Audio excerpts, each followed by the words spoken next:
Hello guys, JP Mitchell here back today for another video. So I want to talk about my autism recovery story and how I went from this little kid who did not speak, who had autism, who could not, look at people, could not speak with other people, could not interact with other people, could not socialize, could not do any of that stuff because of how autistic I actually was.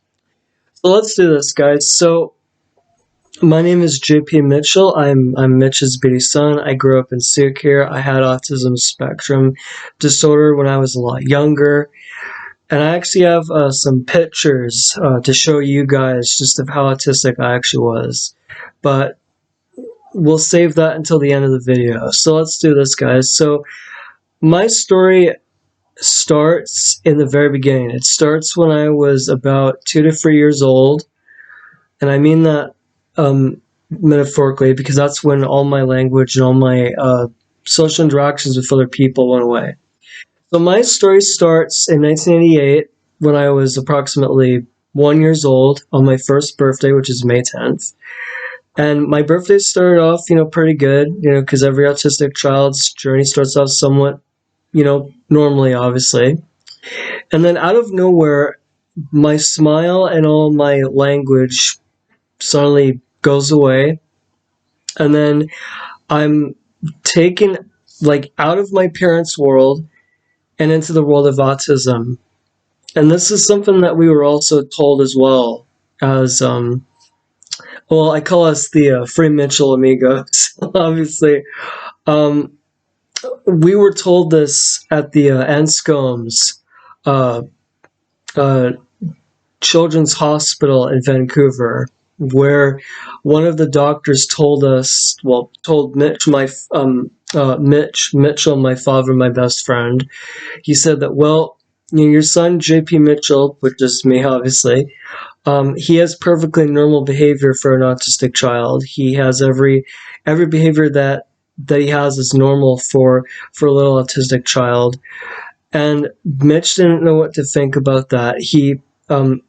Mitch Mitchell did not know what to think about that because he was confused. He didn't understand what the word normal actually was around that time. And so my journey into the world of autism was extremely scary. It was dark. It wasn't brutal, but it was scary. It was very I shouldn't say realistic is the word because that's more of another response. But the world of autism for me was scary. It was very emotional. It was sad for us because we all expected me to speak and to grow up as a normal kid. But unfortunately for me, that just didn't happen. And I actually have some pictures to show you guys, so you guys can kind of get a better understanding just of how autistic I actually was. So here's one of them. This young handsome fella is me, and John Muir, where I would not, you see me smiling there a little bit, but this is where I would, punch Mitch Mitchell, my father, my best friend, in the dentist office.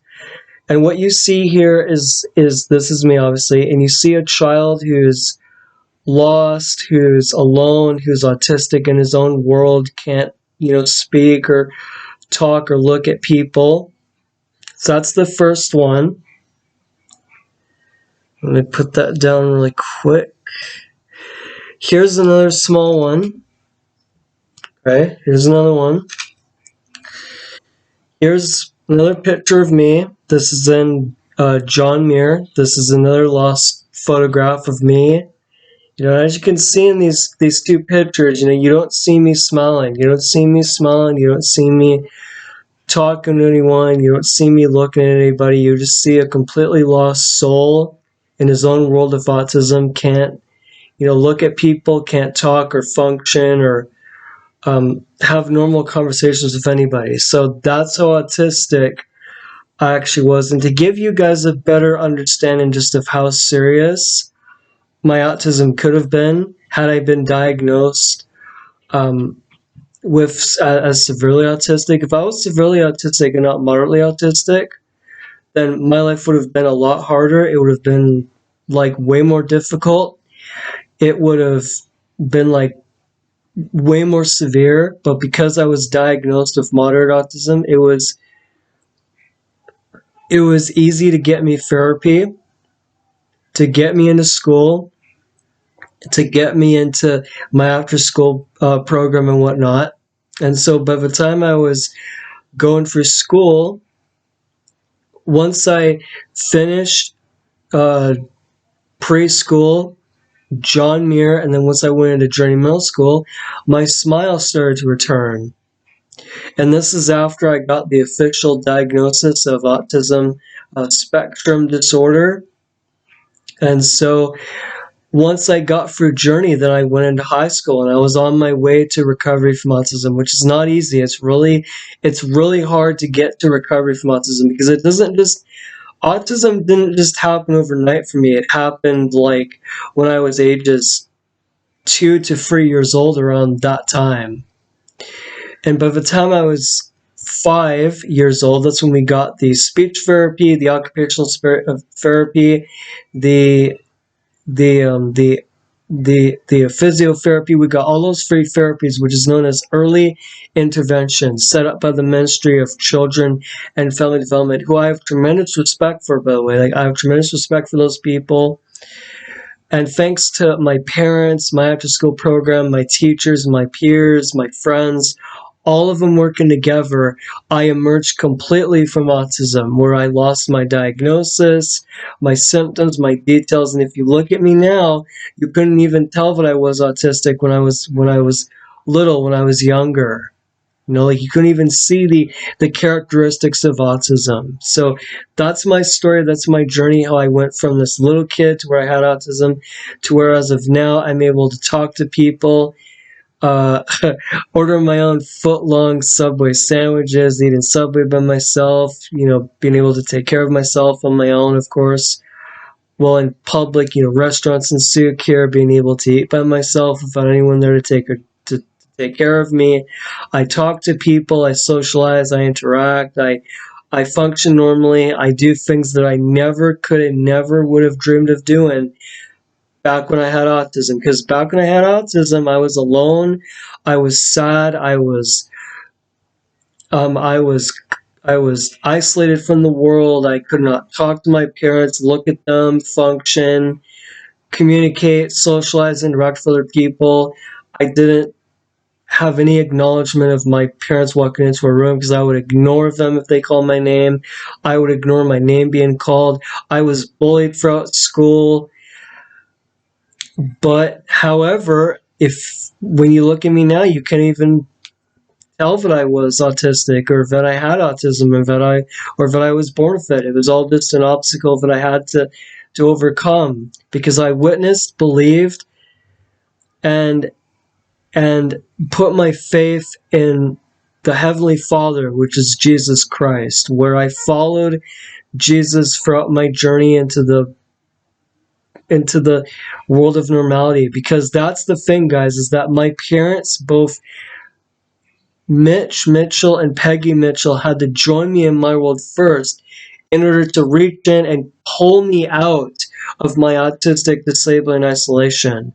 So the first part is joining. Now, if you parents out there who do have children with autism, if you can't access any therapist, what you can do is you can sign up with the Sunrise Program training course called Startup, where you walk your child through every single step. You teach them to communicate with you, to talk to you, to interact, to socialize.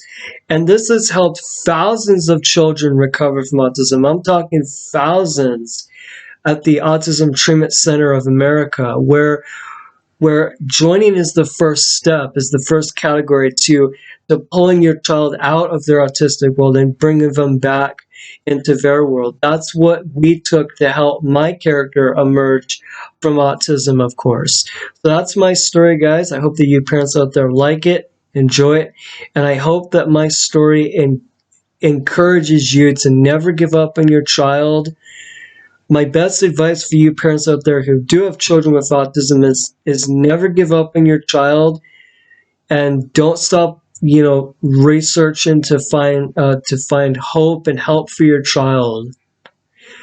Is to never give up on your child, no matter where they are, no matter no matter how difficult no matter how difficult autism is. You never give up. You keep working with your child, being your child's advocate, joining them in their world, and that will help them to no longer tantrum, to request for things that he or she wants. So that's my story. Here's my email address. Here's my YouTube account. Let's do this, guys. All right, here we go. Let's do it.